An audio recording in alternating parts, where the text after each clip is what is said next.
eGramSwaraj ద్వారా PFMS integration అయ్యి payments చేయడానికి ముందుగా మనకి టోకెన్ ఇన్స్టాల్మెంట్ ప్రతి సిస్టంలో చేసుకోవాలి. ఇది ఒక్కసారే చేస్తాము. ఒకవేళ వేరే సిస్టమ్ మారిస్తే దాంట్లోనూ చేయాలి.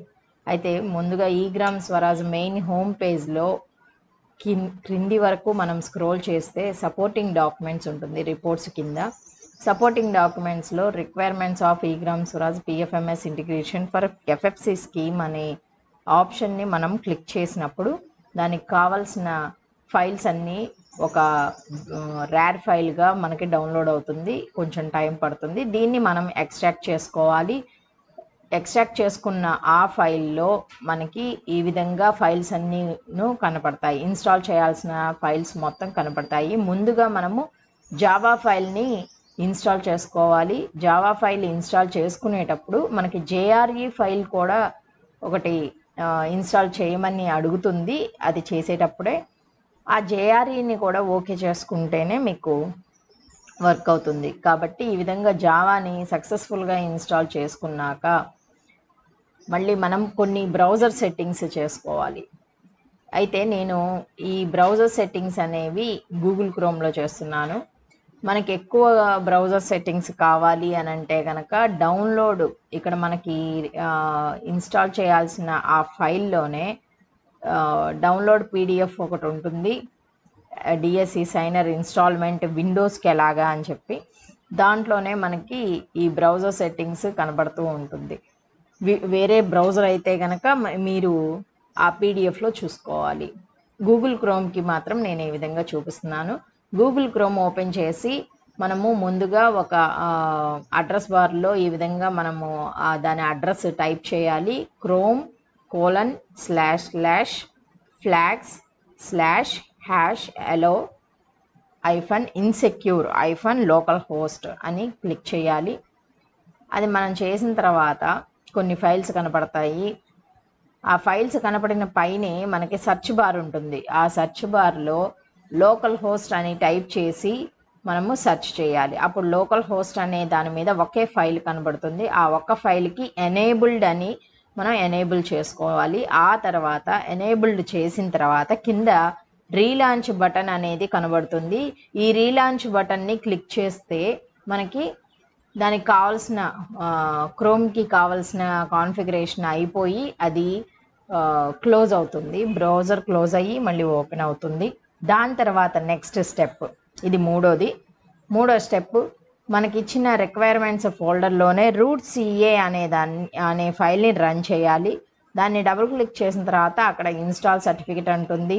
నెక్స్ట్ స్లైడ్లో మనకి కరెంట్ యూజర్ నెక్స్ట్ అని చెప్పి ఉంటుంది. ఆ నెక్స్ట్ స్లైడ్లో మళ్ళీ నెక్స్ట్ అని కొట్టుకుంటూ వెళ్తే మనకి ఫినిష్ బటన్ కొట్టిన తర్వాత ఈ విధంగా మనకి సక్సెస్ మెసేజ్ రావాలి. ద ఇంపోర్ట్ వాజ్ సక్సెస్ఫుల్ అనేది రావాలి. తర్వాత మనము టోకెన్ ఏదైతే తీసుకున్నామో పంచాయత్ సెక్రటరీ కానీ MPDOది కానీ జిల్లా పరిషత్ కానీ ఏదైనా సరే ఆ టోకెన్ని తీసుకున్న దాన్ని మన సిస్టమ్కి కనెక్ట్ చేస్తే దానికి సంబంధించి మనకి ఫోల్డర్ ఆటోమేటిక్గా వస్తుంది. కొన్నిటికి ఆటో రన్ కూడా ఉంటుంది. బెటర్ ఏంటి అంటే మనకి PC కింద ఈ విధంగా వచ్చినప్పుడు దాన్ని డబుల్ క్లిక్ చేసి ఆటో రన్ చేసుకోవడం మంచిది. సో టోకెన్ని కూడా ఇన్స్టాల్ చేయాలి. ఇన్స్టాలేషన్ అన్నీ కూడాను నెక్స్ట్ అని అక్కడ ఉన్న మెసేజ్ని చదువుతూ చేయడం అనేది ఇంపార్టెంట్. టోకెన్ ఇన్స్టాల్ అయింది, ఫినిష్ అయిపోయింది. తర్వాత మనకి 5th స్టెప్గా DSE సైనర్ని డబుల్ క్లిక్ చేస్తే మనకి ఈ విధంగా కనపడుతుంది. స్క్రీన్లో కనపడిన విధంగా ఇన్స్టాల్ చేస్తాము. ఇన్స్టాలేషన్ కంప్లీట్ అయిపోయిన తర్వాత దీనికి కొన్ని సెట్టింగ్స్ వేయాలి. ఇక్కడే మనం చాలా జాగ్రత్తగా ఉండాలి. DSE సైనర్ ఇన్స్టాల్ అయిన తర్వాత మనకి ఈ టాస్క్ బార్లో రైట్ సైడ్ మనకి టైం కనపడే దగ్గర ఒక యారో మార్క్ పైకి కనపడుతుంది. ఆ యారో మార్క్ని క్లిక్ చేస్తే DSE సైనర్ క్యూబ్ సింబల్ కనపడుతుంది. దానికి రైట్ క్లిక్ ఇస్తే ఈ విధంగా సెట్టింగ్స్ అని కనబడుతుంది. సెట్టింగ్స్ చేసిన తర్వాత క్లిక్ చేస్తే మనకి స్క్రీన్లో కనపడుతున్న విధంగా సెలెక్ట్ DSE టోకెన్ అని చెప్పి అక్కడ కస్టమ్ని సెలెక్ట్ చేసుకోవాలి. ఈ కస్టమ్ని సెలెక్ట్ చేసుకున్న తర్వాత మనకు అక్కడ ఈపీఎస్ 2003 సిఎస్పి 11v2.dll ఫైల్ కనపడాలి. ఈ విధంగా కనపడకపోతే కొన్నిటికి కనబడుతుంది, కొన్ని సిస్టమ్స్కి కనబడుతుంది. కనబడితే కనుక మనము యాజ్ ఇట్ ఈజ్గా ఈ ఫైలు వెతుక్కొని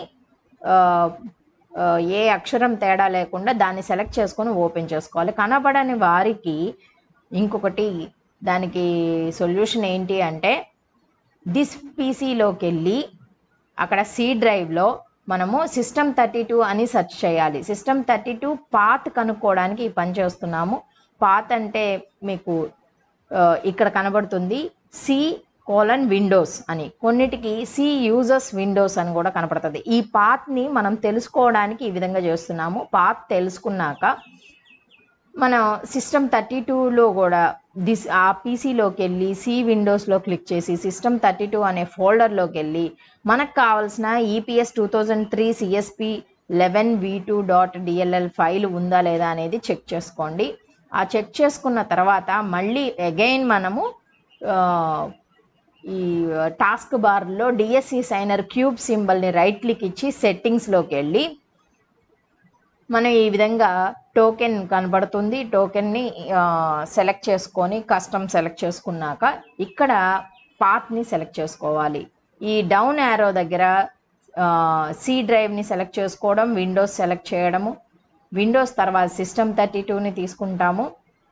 ఈ System32లో ఆల్ ఫైల్స్ డిఎల్ఎల్ ఫైల్స్ అన్నీ కనపడుతూ ఉంటాయి. మనకు కావాల్సిన డిఎల్ఎల్ ఫైల్ని ఇక్కడ సెలెక్ట్ చేసేసుకొని ఓపెన్ అని కొడతాం.